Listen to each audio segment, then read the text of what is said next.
খাগড়াছড়ির মানিকছড়ি উপজেলার বুদংপাড়া থেকে অপহরণের 12 দিন পর হাত পা ও মুখ বাঁধা অবস্থায় মাদ্রাসা ছাত্র সোহেলের লাশ উদ্ধার করেছে পুলিশ ও সেনাবাহিনী। বুধবার বিকেলে উপজেলার বাটনাতলী ইউনিয়নের ছদরখিল ওয়ার্ডের দুর্গম বুদংপাড়া এলাকার একটি ছড়া থেকে লাশটি উদ্ধার হয়। নিহত সোহেল ওই এলাকার বাসিন্দা। সে গোরখানায় প্রতিষ্ঠিত শাহানশাহ হক ভান্ডারী সুন্নিয়া দাখিল মাদ্রাসার 7ম শ্রেণীর ছাত্র। পুলিশ জানায়, বুধবার বিকেলে জমিতে কাজ করতে গিয়ে লাশটি পড়ে থাকতে দেখে স্থানীয়রা। পরে খবর পেয়ে পুলিশ ও সেনাবাহিনী উদ্ধার অভিযান চালায়। এরপরই হাত পা ও মুখ বাঁধা অবস্থায় লাশটি উদ্ধার হয়।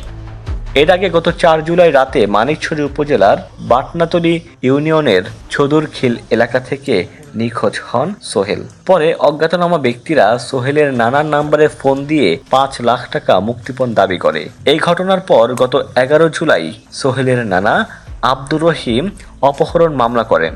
তথ্য প্রযুক্তি বিশ্লেষণ করে ঘটনায় জড়িত 3 জনকে আটক করে যৌথ বাহিনী। আটককৃতরা হলেন কসম কারবারি পাড়ার শম্ভু কুমার ত্রিপুরা, গোরখানা এলাকার মঈন উদ্দিন ও ইয়াসিন মিয়া। প্রাথমিক জিজ্ঞাসাবাদে আটককৃতরা অপহরণের সঙ্গে তাদের সম্পৃক্ততার কথা স্বীকার করে বলে জানিয়েছে পুলিশ।